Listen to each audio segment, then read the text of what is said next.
siempre. Para Por Salud es un verdadero privilegio acompañar a la Cámara Honduroamericana en esta presentación una vez más para debatir algunos temas con relación a lo que está pasando con la pandemia, con el COVID.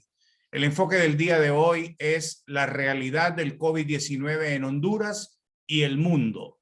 ¿Qué debemos hacer ante las nuevas variantes? Sí, lamentablemente las nuevas variantes son una realidad que están cambiando el espectro, están cambiando el panorama de la pandemia y sobre todo están cambiando la ruta que en un principio la comunidad sanitarista había trazado.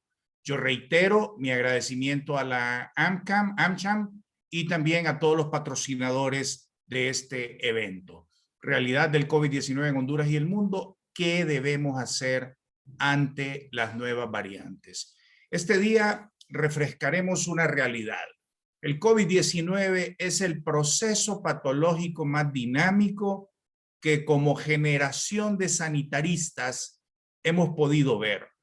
Cambia a diario y cambia mucho. Lo que decimos hoy podría ser una mentira mañana. Lo que dijimos ayer resultó que no era tal. En enero del año pasado comenzamos con un no hay tratamiento para el COVID y eso lo andábamos diciendo en todos lados, solo tratamiento paliativo, acetaminofén, 20% de los casos no tendrán nada. De repente empezamos con que hay un momento, aquí está el tratamiento y se llama maíz. Y luego, no, mira, el tratamiento ya no es maíz, hay un tocilizumab, hay un remdesivir y hay otras drogas que han demostrado eficacia. Y de repente estamos cayendo aún en este momento, bueno, hagamos lo que hagamos. El paciente que se va a morir, se va a morir. Y la mortalidad es entre el 2 y el 3%, y el que no se va a morir, aunque no reciba ningún tratamiento, no se muere. Pareciera que eso es hoy la realidad del COVID. Esto que yo acabo de decir en un par de meses posiblemente va a ser una farsa, una mentira. Todo va a cambiar y va a aparecer algo nuevo y va a aparecer un nuevo estudio y así la dinámica de esta enfermedad que ha venido a cambiar la vida al mundo entero. En esto hay cosas importantes que debemos estudiar y entender. En primer lugar, ¿cuál es el rol de los medios de comunicación y de las redes sociales en esta pandemia? Lo positivo y lo negativo. En segundo lugar, la estadística mundial y la estadística nacional. Mire, por muchos meses hemos estado contando infectados, muertos y recuperados. Hoy en día todo está cambiando. Hemos incorporado la variable de vacunados. Esa parte de vacunados es importante. En un futuro, esto de la estadística va a cambiar. Posiblemente tengamos infectados con la cepa original de Wuhan e infectados con las nuevas variables del virus y la evolución de todos ellos. Luego, tenemos que ver cuáles son estas variantes, cuál es el significado de las mismas y cuál es el impacto que estas variantes están teniendo en la pandemia. Y esa va a ser la parte toral de esta disertación. Y finalmente vamos a cerrar hablando un poco de vacunación. Sí, la vacunación es importante, es la herramienta disponible en este momento, quizás la más importante, pero también es muy cambiante. Y contrario a lo que se pudo pensar, la vacunación no es una solución. Es solamente un paliativo al problema. Lo que no ha cambiado desde que comenzamos a dar estas conferencias son este parrafito que viene a continuación. Siempre debemos discernir entre lo ético, lo científico, lo aplicable y la charlatanería. Desgraciadamente esto se ha prestado para mucha charlatanería. Debe haber en todo momento, por parte nuestra, flexibilidad y acoplamiento a los cambios por el bien de nuestros pacientes. Un médico puede decir hoy, mire, acabo de descubrir que este medicamento es la panacea, es lo último, es lo que cura. Si el día de mañana le demuestran que no, debe tener la humildad para retractarse y decir, mire, esto ya cambió, ya no es tal, ya no es cierto que el zinc es el que previene la enfermedad, o ya no es cierto el papel de la dexametasona en la enfermedad, etcétera. Luego hay que tener un fortalecimiento mental y espiritual, y lo recalco, con humildad. Y, por supuesto, esto sigue siendo una oportunidad de servir a Dios y a la humanidad como la ciencia médica sabe hacerlo. Entremos en materia. Bueno, el rol de los medios de comunicación y las redes sociales. La persona está ahí en medio de toda la información. La información que viene en los medios y en las redes hay que discernirla. Hay información muy positiva, muy propositiva, muy buena, que nos ayuda a formar una opinión correcta, pero hay mucha desinformación. Y tristemente hemos visto en Honduras cómo además hay una influencia negativa, así como hay influencia positiva. Fíjense que en el tema de la televisión, un mismo programa de televisión tiene influencia positiva e influencia negativa. Influencia positiva porque se decanta en darle espacio al tema en sus medios. Eso es muy bueno.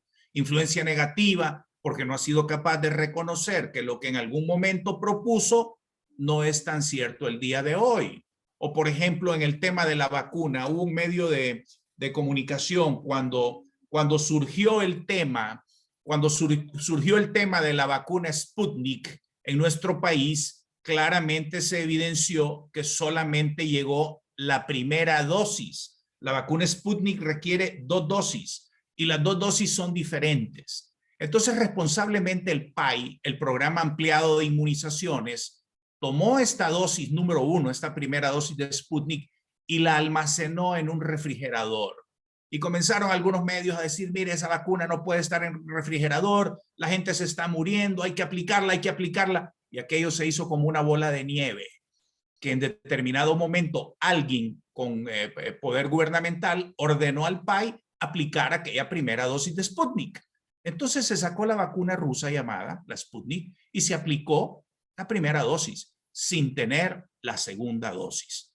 Han pasado ya casi esos 3 meses de plazo que permite la vacuna y no hemos recibido aún la segunda dosis para aplicarla. Habrá entonces que hacer algunos cambios en estas personas. Y no digamos a nivel de redes sociales. Si eso es en medios de comunicación, en televisión y en radio, ¿qué pasa en redes sociales? En redes sociales aparecen cosas como que el aguacate tiene un pH de 14, como que el limón tiene un pH de 9, cierta desinformación, pero también aparecen temas muy positivos en donde la persona siempre tiene que discernir. Entonces, si esta es la pandemia de las redes sociales, si la hemos vivido en medios de comunicación, tenemos que identificar claramente cuando un mensaje es positivo y cuando un mensaje es negativo. Por supuesto que siempre hay estadísticas. Las estadísticas no tienen en este momento el rol que tenían cuando esto comenzó, pero sí tienen alguna importancia. Bueno, casos confirmados a nivel mundial, 190 millones de seres humanos se han contagiado con el COVID-19. De ellos, 4.086.187 han fallecido. Esto nos da una tasa de letalidad mundial del 2.15% según la página del Hospital Johns Hopkins. ¿Qué sucede con este 2.15? Que coincide con la literatura. ¿Qué dice la literatura? Que la letalidad del virus es entre un 2 y un 3%. Esa es la gente que va a fallecer. Si 100 personas se contagian, 2 o 3 van a perder la vida por causa del virus. Bueno, Tegucigalpa es una ciudad muy linda y mi hija es una muy buena fotógrafa, entonces desde la ventana de su casa sus fotografías hacen que la ciudad se vea todavía mejor de lo que en realidad es. ¿Cuál es la situación en Honduras al 18 de julio del año 2021? SINAGER ha confirmado 277.974 casos de COVID-19. De ellos han fallecido 7.391. La tasa de letalidad en Honduras está en ese rango, 2.65%. Esto también fue sacado de la página de Johns Hopkins, pero posiblemente nosotros tenemos muchos más casos que esos 277.000. Tenemos, de hecho, la Asociación de Funerarias ha establecido que no tenemos 7.000, sino 14.000 defunciones. Y posiblemente nuestra tasa de letalidad sí ande entre un 2 y un 3%. Eso no va a tener mucha variación, pero los datos no son tan exactos en el sentido de que hay mucho subregistro con esta enfermedad. ¿Qué está pasando en el mundo? Bueno, vamos a presentar algunas gráficas de este tipo. Quiero que se familiaricen con ellas. Estas gráficas han variado mucho. Estos son los datos del planeta, casos de todo el mundo. ¿Qué tenemos aquí? Vamos a ver. ¿Qué tenemos aquí? 190 millones de seres humanos se han contagiado. La gráfica roja nos ilustra los casos diarios, los contagios día a día en el planeta. Comenzamos en febrero y marzo a nivel mundial con muy pocos casos. Posteriormente hubo una ola antes del mes de mayo, luego vino una depletación, luego vino lo que llamamos la gran ola de julio, que cayó un poquito en septiembre, y luego vino un repunte fuertísimo en noviembre, que no comenzó a bajar sino hasta finales de febrero. Y posteriormente en mayo se presentó otro pico que cayó a mediados de junio, y ahora en julio nos encontramos en ascenso. ¿En qué se traduce esto? En mortalidad. ¿Cómo va esa mortalidad?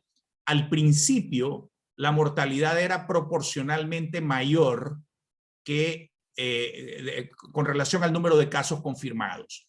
Últimamente hemos tenido mayor número de casos confirmados, han aumentado bastante, pero la mortalidad no ha aumentado en cifras proporcionales a eso. Lo que sí se mantiene es la misma forma de las olas. La primera ola, la segunda ola, la tercera ola de casos confirmados acompaña las cifras de mortalidad. Más de 4 millones de seres humanos han perdido la vida en el mundo.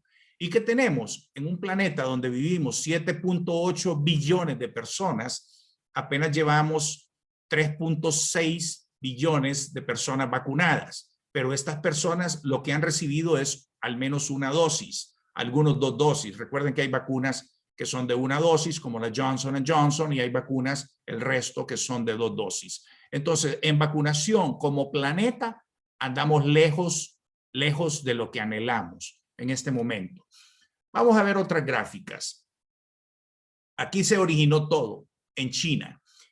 China ha logrado un extraordinario control de la pandemia. Resulta increíble. Solo queda pues creer que estos datos sean apegados a la realidad y que estén confirmados. Pareciera como que China estaba preparado para el virus, como que China sabía lo que venía y en ese sentido se preparó. Y ha mantenido un control a lo largo de los meses, tuvo su pico en Wuhan y en otras comunidades, pero luego ven ustedes la gráfica roja depletada, la gráfica de mortalidad depletada, y China está vacunando ya desde el 2021, de momento tiene 1.4 billones de personas vacunadas, digamos que están cerca del 50% de la población, porque estamos hablando de una dosis. Esas son las dosis aplicadas, dosis administradas. Entonces el panorama de China se ve muy bueno. Vamos a ver otro país. Este es Israel. Israel nos resulta muy interesante porque es un país que tiene muy buenas estadísticas y posiblemente el mejor sistema de vacunación del mundo. ¿Qué tiene Israel? Producto de su análisis muy estratificado de pruebas diarias, tiene el mejor mapa que puede haber. Ahí vemos las olas de Israel, una pequeña ola antes de mayo del 2020, una segunda ola entre julio y agosto del 2020, un pico fuerte, una tercera ola entre septiembre y noviembre del 2020, y en el 2021 comenzó una ola que alcanzó su pico entre enero y febrero y se ha comenzado a depletar. Pero vean al mismo tiempo la gráfica verde. Cuando se depletó esta ola en el mes de marzo, la curva de vacunación de Israel se aplanó. Eso significa que posiblemente han alcanzado el número de vacunados que quisieran alcanzar. Eso es algo bueno. Dicho sea de paso, se puede observar que la mortalidad, las 6.448 defunciones confirmadas en Israel, coinciden con los casos confirmados, van a la par una de la otra. Pero ¿qué sucede en Israel recientemente? Israel ha vuelto a tomar medidas drásticas. Ha tenido que cerrar, aplicar el uso de la mascarilla obligatoria. ¿Por qué? Porque, y aquí vamos a decirlo por primera vez, las variantes del virus han ocasionado un repunte de casos. Y si ven la gráfica roja, ahí en el mes de julio se está comenzando a dar otro brote en Israel, cosa que ya se había logrado aplanar. Entonces, esas variantes, y ya lo vamos a ver con detalle, son las que nos van a ir condicionando la conducta que cada país tiene que tener. Y Honduras no es la excepción en este tema. El caso de India es bastante dramático.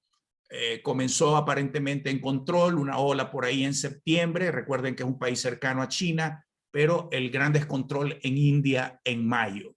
La variante conocida como Delta se originó en la India y lo que vivieron ellos entre abril, mayo y junio fue dramático, con mortalidad de calle, con colapso total del sistema hospitalario, e India tiene un serio déficit todavía en el tema de vacunación, pese a que es un país que también produce vacuna. Nos cambiamos de continente, vamos a ver algunos países europeos. Por ejemplo, aquí tenemos en una población de 65 millones de habitantes, se han aplicado 63 millones de dosis de la vacuna.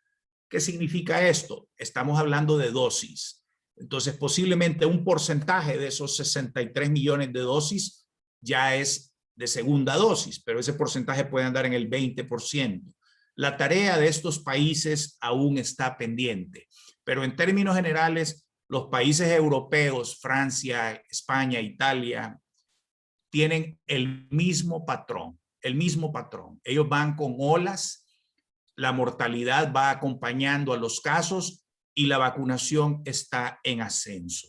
Todavía no alcanzan los objetivos. España, por ejemplo, con 50 millones de dosis aplicadas en sus 46 millones de habitantes, pareciera que ya aplicó la primera dosis a toda la población elegible y a algunos ha aplicado la segunda dosis, pero España en este momento está experimentando un pico o más bien un alza que pareciera ser el inicio de una nueva ola, de una tercera o cuarta ola en el caso de España.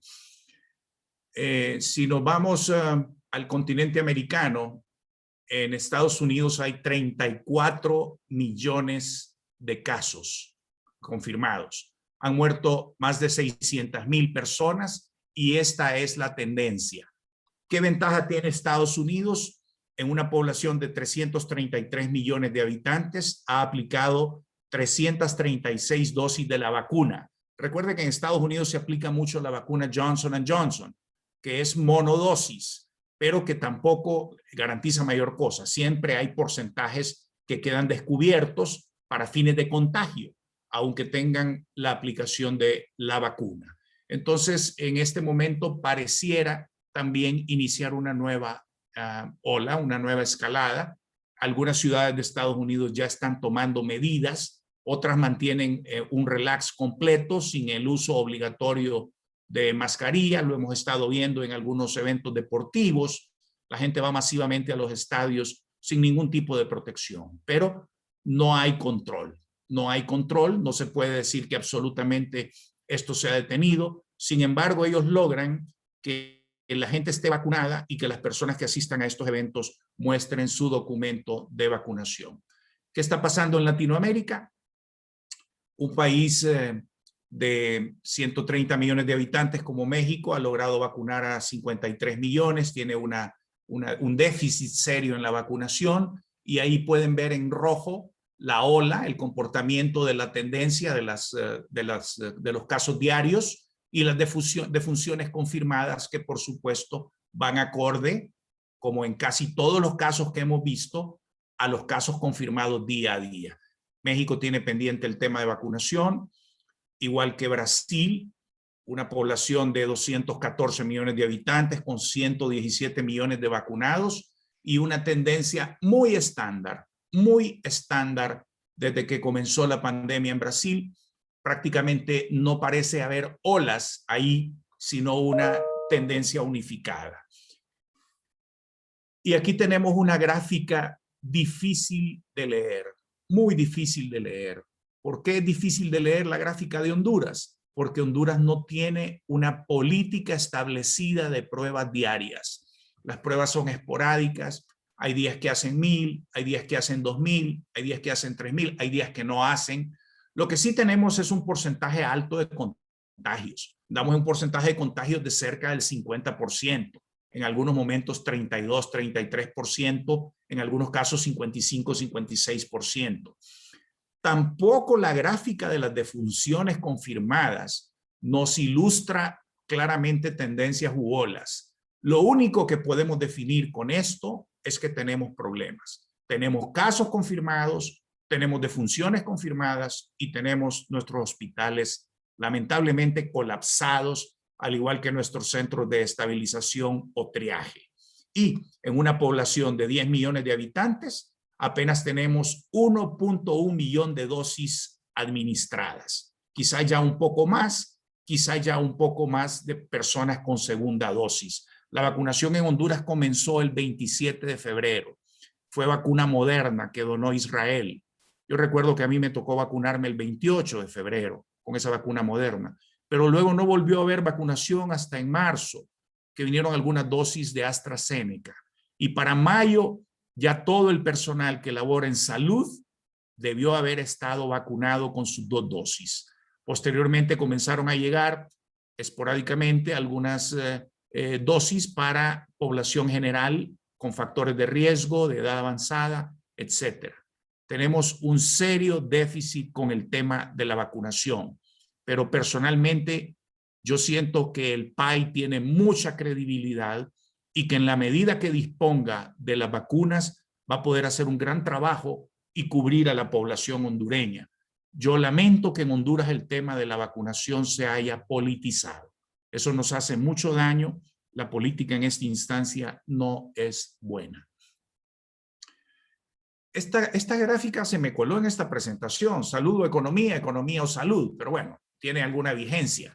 Si nosotros primamos la salud por encima de la economía, hace tiempo hubiéramos ordenado un cierre total del país, porque tenemos un descontrol que no contribuye en nada a que la situación se normalice en Honduras. Sin embargo, quienes sostienen que la economía debe primar, dicen que no se puede hacer un cierre del país porque la economía se cae y al caer la economía aumenta la delincuencia, la violencia y la mortalidad por otras causas.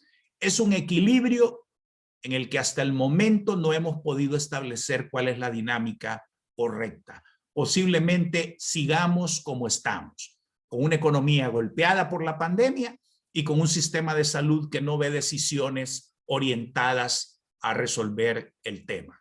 Para consuelo nuestro, esta es una realidad del 96% de los países de la Tierra. Pero bueno, esto es lo que condiciona la pandemia. Entonces hablemos un poco de las variantes. Sí, las variantes. Esto es quizá lo que más nos interesa. Tenemos que definir qué son variantes de un virus. En el caso del virus causal del COVID, ¿cuáles son estas variantes? Y lo más importante, ¿cuál es el impacto que estas variantes tienen en la pandemia y en general en la vida cotidiana del hondureño? Vamos a ver qué es una variante. Vamos a definir variante como una mutación, cambios. Una mutación es un cambio. Es una mutación que ocurre en el virus después de un tiempo. Ocurre mediante evolución natural. O sea, nadie entra a generarle una mutante al virus. El virus, él cambia solo. Y esto ocurre a medida que el virus va infectando a más personas y va adquiriendo la oportunidad de replicar su genoma.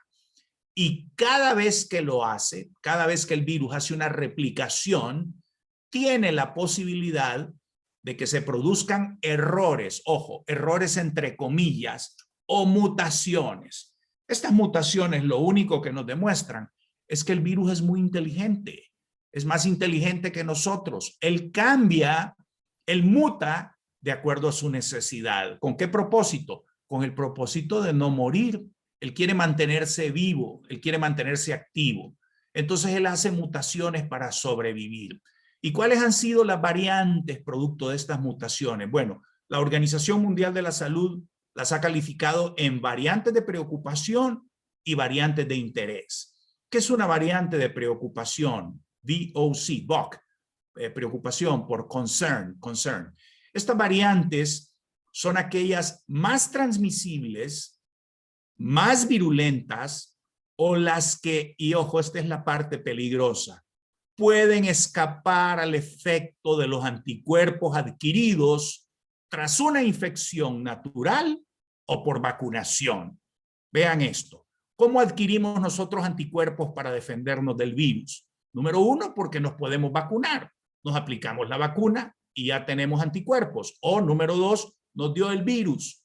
Desarrollamos anticuerpos y tenemos defensas por un tiempo. Luego esos anticuerpos naturales bajan y la persona queda otra vez vulnerable a infectarse. Entonces, ¿cuál es la importancia de la variante de preocupación? Que la OMS considera que esa variable tiene la capacidad de escapar al efecto de los anticuerpos que provee tanto la vacunación como la infección natural. ¿Qué significa esto? Que una persona puede vacunarse hoy o tener COVID hoy y va a tener anticuerpos contra la variante o cepa que lo infectó. En el caso de las vacunas actuales, contra la cepa original de Wuhan, que fue la primera que apareció, pero no va a tener anticuerpos contra estas variantes, contra las variantes de preocupación que ya se han identificado y que ya vamos a ver cuáles son. Entonces, esa es una variante de preocupación. Esto es muy delicado. Y existen las variantes de interés. El genoma tiene las mutaciones, como las tiene la variante de preocupación, con implicación fenotípica, que son establecidas o son presuntas. Se ha identificado como causa de transmisión comunitaria en múltiples grupos, o se ha declarado que se ha detectado en diversos países, pero la variante de interés aún no posee el impacto clínico de la variante de preocupación. Esta variante de interés puede convertirse en determinado momento en variante de preocupación. Sí, sí puede. En un momento es variante de interés y más adelante se declara variante de preocupación. Conozcamos rápidamente estas variantes. De momento hay 4 variantes de preocupación. ¿Cuáles son? La alfa, la beta, la gamma y la delta, a propósito del alfabeto griego. ¿Cuál es la alfa? Bueno, las primeras muestras que documentó la Organización Mundial de la Salud de la variante alfa vienen del Reino Unido y son de septiembre del año 2020. La variante alfa tiene una particularidad. Es muy transmisible y posiblemente sea más letal y no parece capaz de escapar la inmunidad. Es decir, las vacunas aún mantienen un cierto efecto positivo, un porcentaje positivo en contra de la variante del Reino Unido, en contra de la variante alfa. ¿Qué otras variantes hay? Bueno, la variante beta es la variante de Sudáfrica. Es muy transmisible y es capaz de escapar a la respuesta inmune adquirida tras la infección natural o a través de las vacunas. ¿Qué significa esto? Que esta variante va a resistir la vacunación y que esta variante puede atacar a personas que ya tuvieron COVID a través de la cepa original de Wuhan. Hay una reducción de la efectividad de algunas vacunas frente a la variante beta o variante de Sudáfrica. ¿Cuál es la variante gamma? Esta es la de Brasil. Esta es la de Brasil, predomina en América del Sur. Aumenta la transmisibilidad y tiene una respuesta de escape moderado a la respuesta inmune. Es decir, anda como en un 50%. Puede ser que el vacunado tenga un 50% de posibilidad de adquirir esta variante y un 50% de no adquirirla. ¿Y cuál es la otra variante de preocupación? La más peligrosa de todas, la variante Delta. Se designó variante de interés primero, el 4 de abril del 2001, pero rápidamente, el 11 de mayo, la Organización Mundial de la Salud la declaró variante de preocupación. ¿Por qué? Por lo que estaba pasando en la India, por esa mortalidad masiva. Se detectó principalmente en India y en el Reino Unido. Su capacidad de transmisibilidad es un 60% superior que la variante alfa y es un 50% más contagiosa que la cepa original de Wuhan. ¿Qué provoca esta variante? Mucha más mucosidad en el sistema respiratorio y dolor de garganta. Produce menos tos y menos pérdida del olfato. Y todavía hay una leve disminución de la efectividad de la vacuna, que todavía es más marcada cuando la persona no ha completado su esquema de vacunas. Eso es muy importante. Esas son las variantes de preocupación, pero también existen las variantes de interés. ¿Cuáles son las variantes de interés? La epsilon, la zeta, la eta, la iota, la kappa, la E484K, la B1-621 y la lambda. Como ven, algunas todavía no tienen nombres. Esto está bastante reciente. La epsilon apareció fundamentalmente en los Estados Unidos y tiene una moderada escapatoria a las vacunas. La Z apareció en Brasil y escapa a la respuesta inmune frente a las variantes previas en comparación. La ETA surgió en Nigeria, pero se ha diseminado rápidamente por Europa y Norteamérica.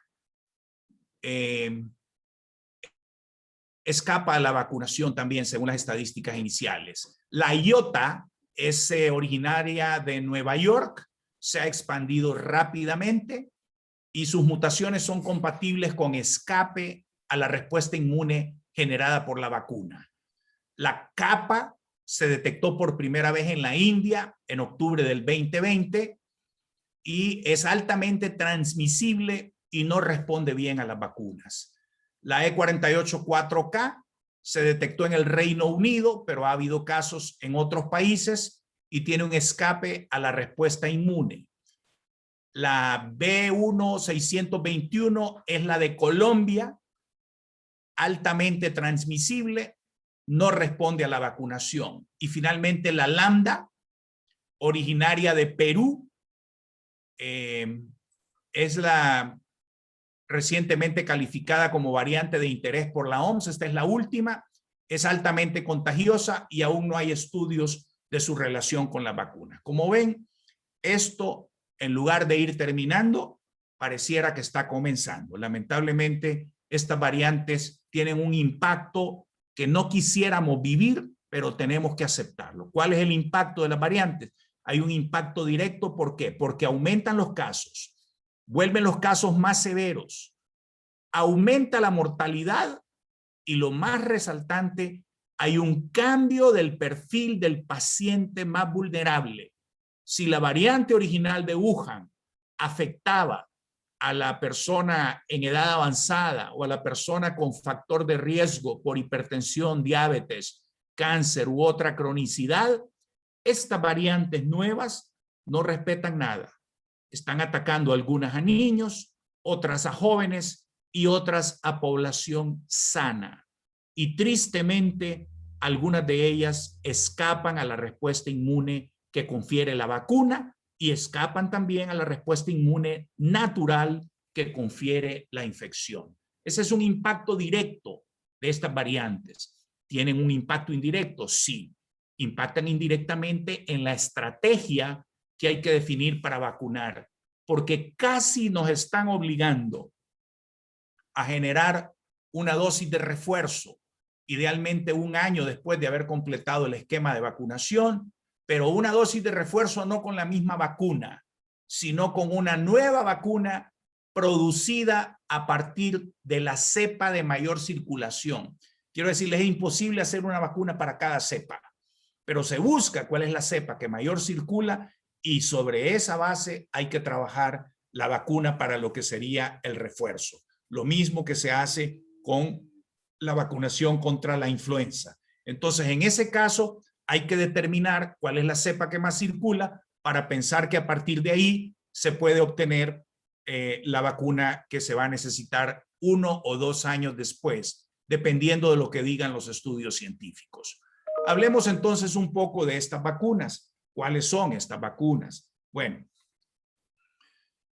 nosotros conocemos en Honduras la vacuna Sputnik V del Instituto Gamaleya de Rusia, la vacuna Pfizer de la transnacional alemana Pfizer, la vacuna Moderna de Laboratorios Moderna de los Estados Unidos y la vacuna AstraZeneca de la Universidad de Oxford en Inglaterra. Estas son las vacunas que de momento han venido a Honduras. Andan algunas otras muy cerca, como la vacuna Sinovac, Coronavac, de origen chino, que es la que han estado aplicando en El Salvador, en México y en algunos otros países de Latinoamérica. En este momento está siendo estudiada la vacuna Novavax. Se ve muy prometedora, es un laboratorio estadounidense y podría alcanzar un porcentaje de efectividad realmente alto. Los porcentajes de efectividad, ¿qué significan? Significa que si usted se aplica lo vamos a explicar más sencillo. Si 100 personas se aplican la vacuna Pfizer, a 95 de ellos no cabe ninguna posibilidad de que se infecten según la estadística, pero hay 5 de ellos que van a adquirir la infección. Sin embargo, estos 5 no van a presentar complicaciones que requieran hospitalización, ni va a sobrevenir muerte, al menos relacionados con la cepa de Wuhan. Con las nuevas cepas, eso aún está en estudio. La vacuna Moderna tiene un 94% de protección. La vacuna Sputnik, la Gamaleya de Rusia, tiene un 91.6% y la AstraZeneca tiene un 76%. Es decir, de 100 vacunados con AstraZeneca, hay 24 que se van a infectar. Esto nos obliga a seguir utilizando las demás medidas y entender que la vacuna solo es una medida de apoyo más.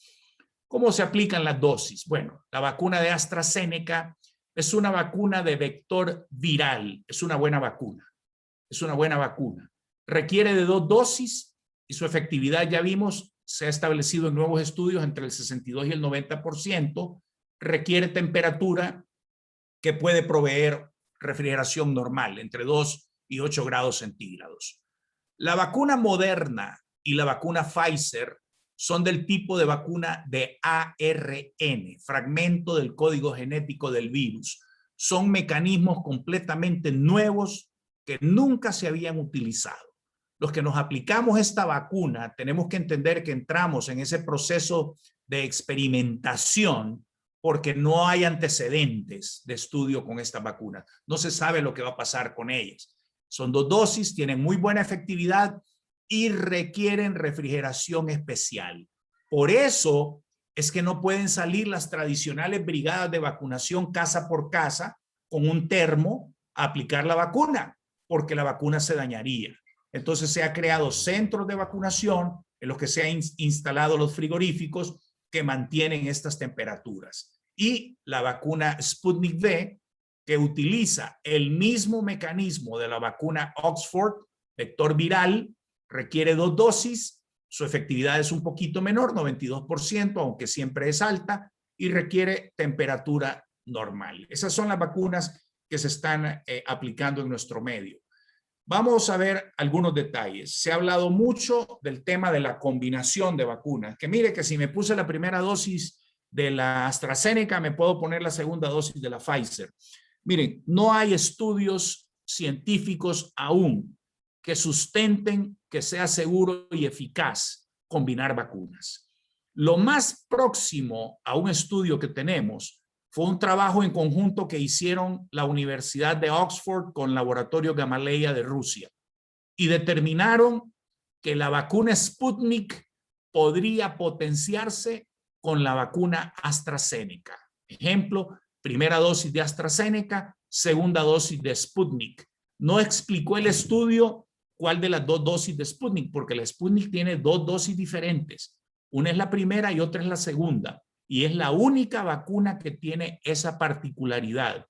Teóricamente, esto la convierte en una mejor vacuna. En la práctica, no necesariamente se está viendo ese resultado. Pero las vacunas no están diseñadas para ser combinadas unas con otras. Ahora bien, si hubiera necesidad de combinar vacunas, ¿se puede? Sí, sí se puede. No es que le va a producir un efecto adverso mayor a la persona. ¿Pero qué vacunas se pueden combinar? Bueno, se podría combinar la Pfizer con la Moderna. ¿Por qué? Porque tienen el mismo mecanismo de acción de ARN mensajero. Se puede combinar la AstraZeneca con la Sputnik. ¿Por qué? porque son vacunas de vector viral. ¿Combinaría la AstraZeneca con la Pfizer? Hoy por hoy, no. No. Puede aparecer un estudio el día de mañana que me deje como mentiroso, pero al día de hoy no hay nada que respalde ese tipo de combinaciones. ¿Por qué? Porque son mecanismos de acción totalmente diferentes. ¿Cómo se elabora una vacuna? Bueno, los laboratorios diseñan sus vacunas. Hay una vacuna que en este momento está a punto de recibir aprobación, que es la vacuna de Cuba. Hay una que se llama Abdalá y otra que se llama Solidaria. Aún no están plenamente estudiados, pero llevan un buen camino. Eso en Latinoamérica. Y hay otras en India y en más países europeos y también en Estados Unidos que presentan grandes avances. Entonces, un laboratorio identifica su candidata y la somete a un proceso que debe ser seguro y efectivo para que los seres humanos puedan recibir estas vacunas. El CDC de Atlanta y el proyecto para el conocimiento de vacunas de la Universidad de Oxford en el Reino Unido exigen que debe haber 3 fases para que una vacuna pueda llegar a la población humana.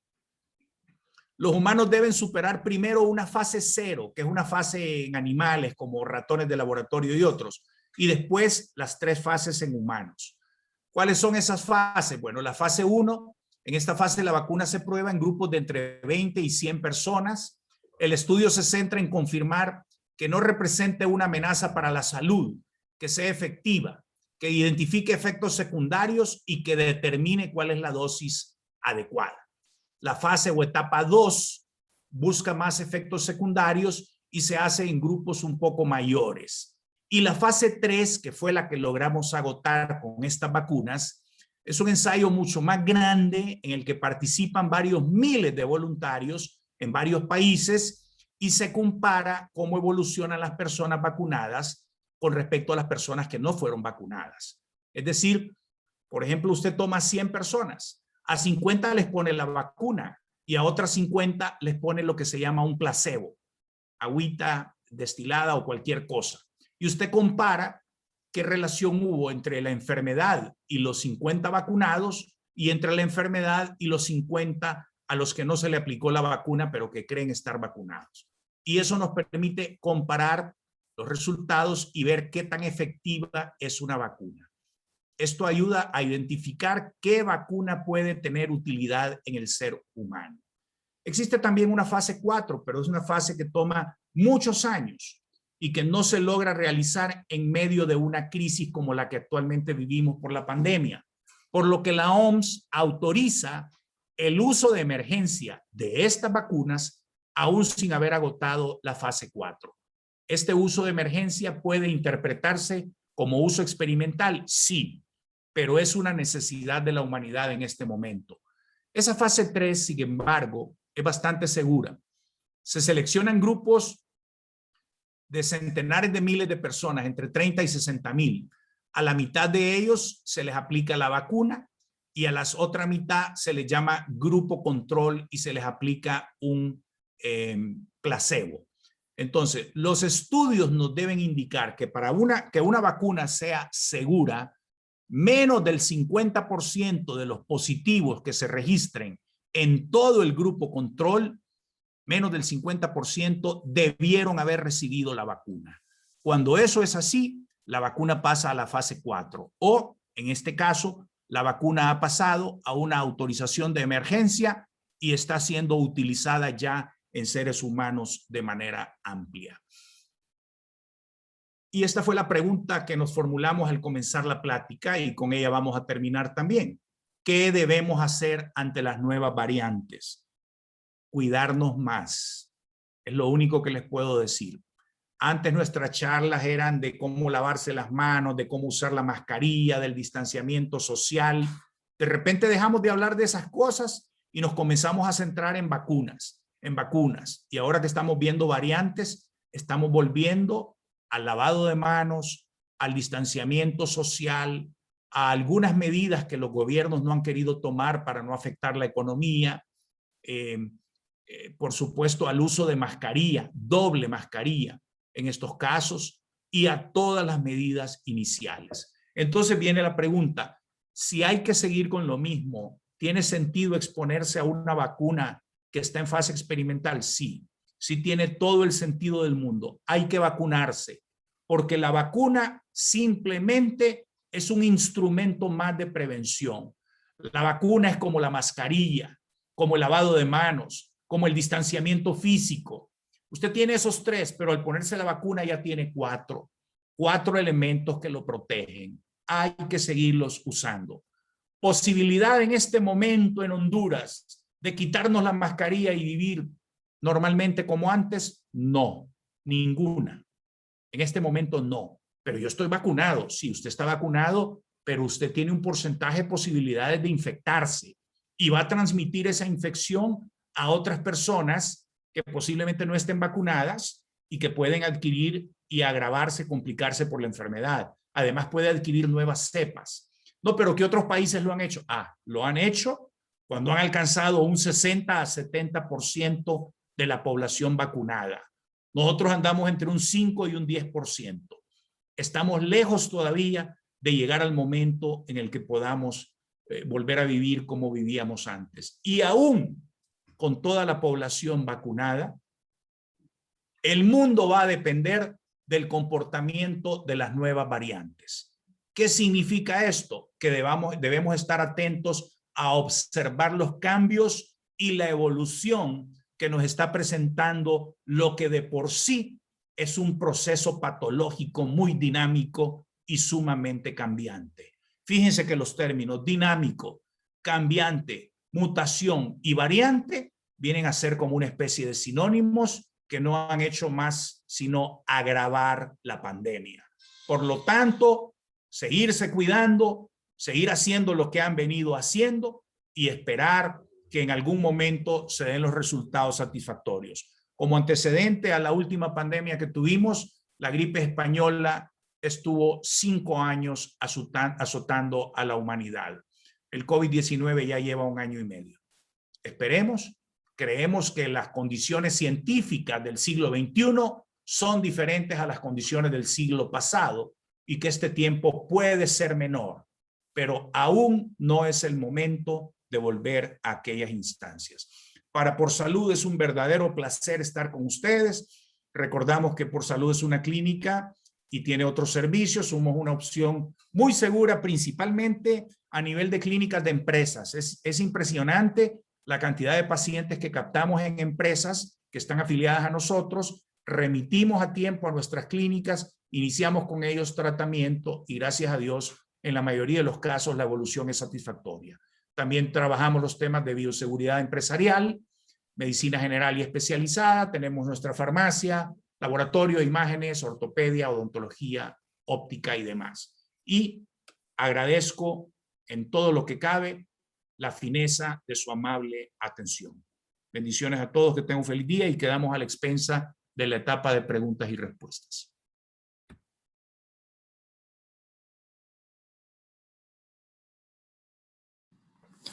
Muchísimas gracias, doctor Batres.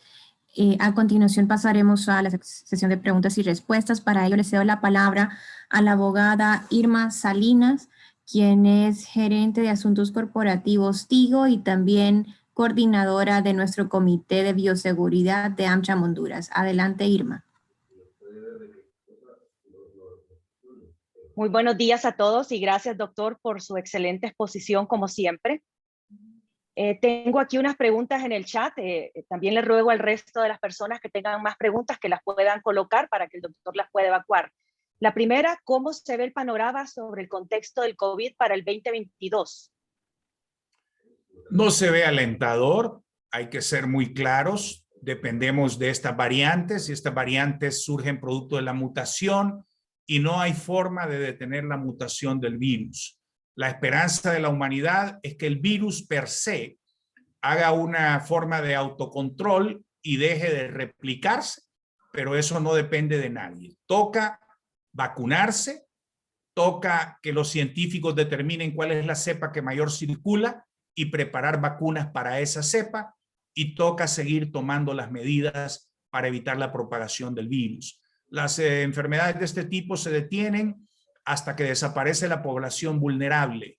pero en este caso las posibilidades de desaparecer la población vulnerable se ven realmente lejos. Gracias, doctor. Segunda pregunta, ¿qué opina sobre la vacuna de una sola dosis, la Janssen de Johnson & Johnson?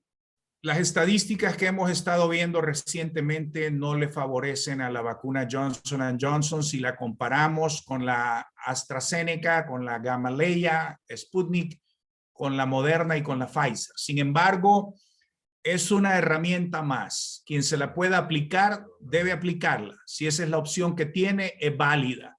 Es una opción válida. Lo que sí ha demostrado la vacuna Johnson & Johnson es que previene casi en un 100% la necesidad de hospitalización y previene en un 100% la mortalidad por COVID. Muchas gracias, doctor. Tengo aquí, no los voy a leer todos, pero varios saludos y felicitaciones por su selecta presentación y tengo un par de preguntas más.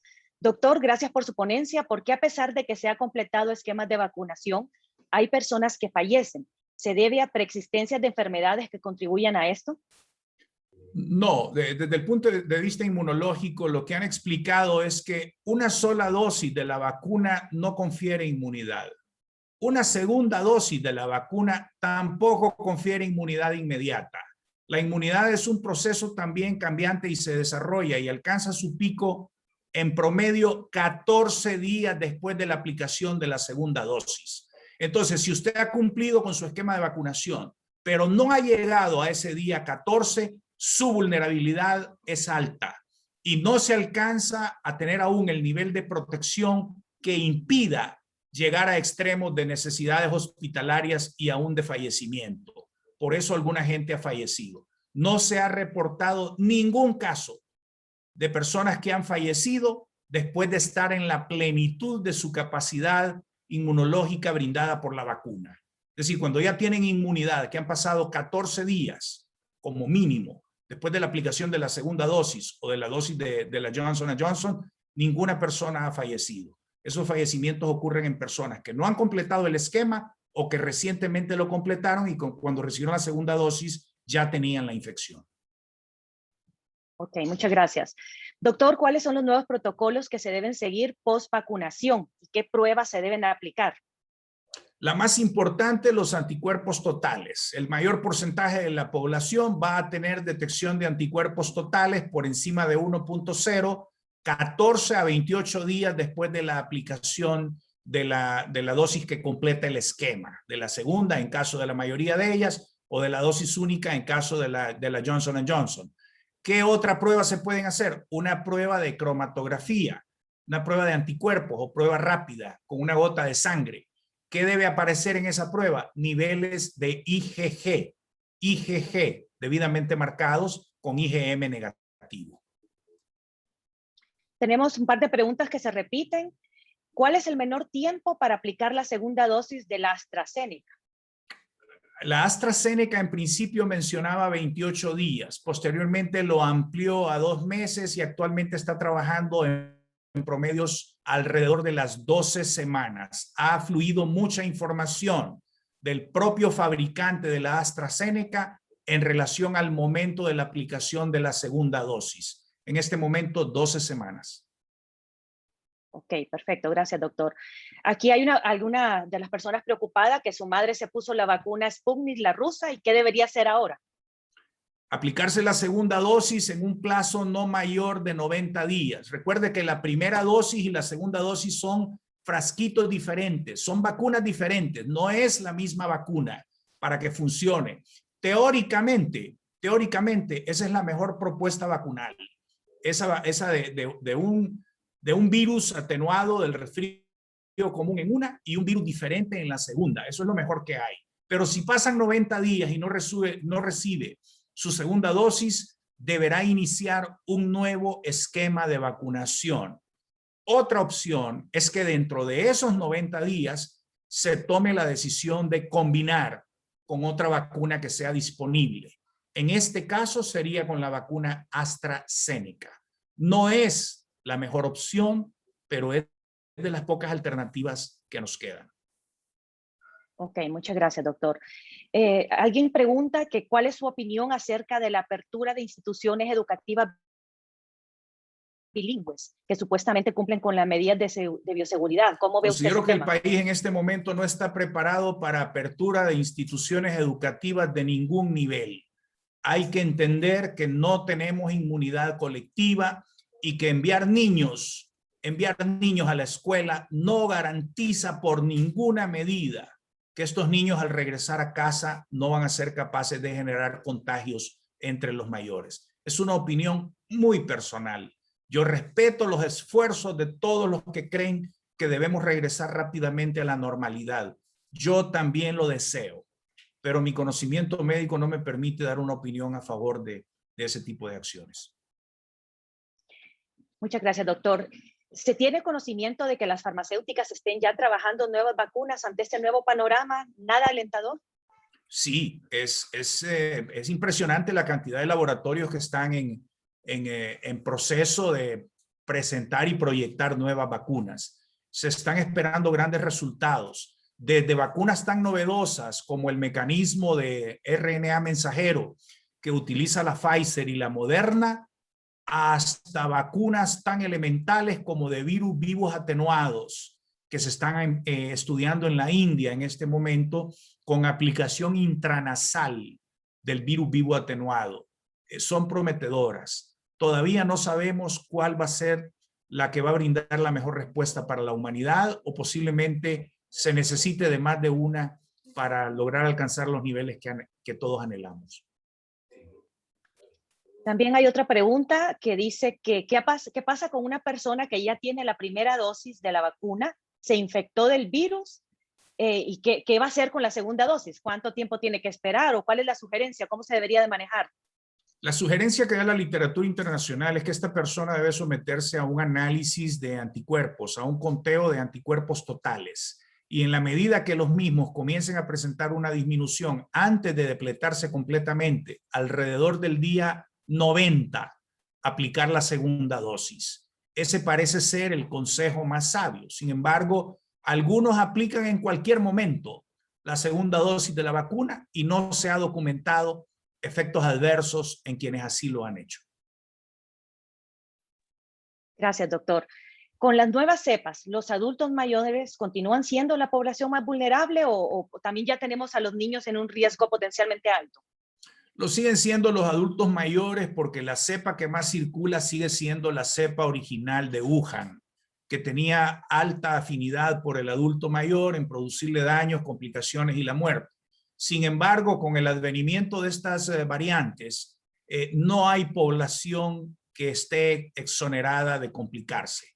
Ya hay niños reportados con defunciones, población joven, gente con condiciones físico-atléticas envidiables y están presentándose a los hospitales y tenemos a muchos ingresados. El fallecimiento de personas de 30, 35, 38 años en nuestro Hospital San Felipe se ha convertido en algo tristemente rutinario en las últimas semanas.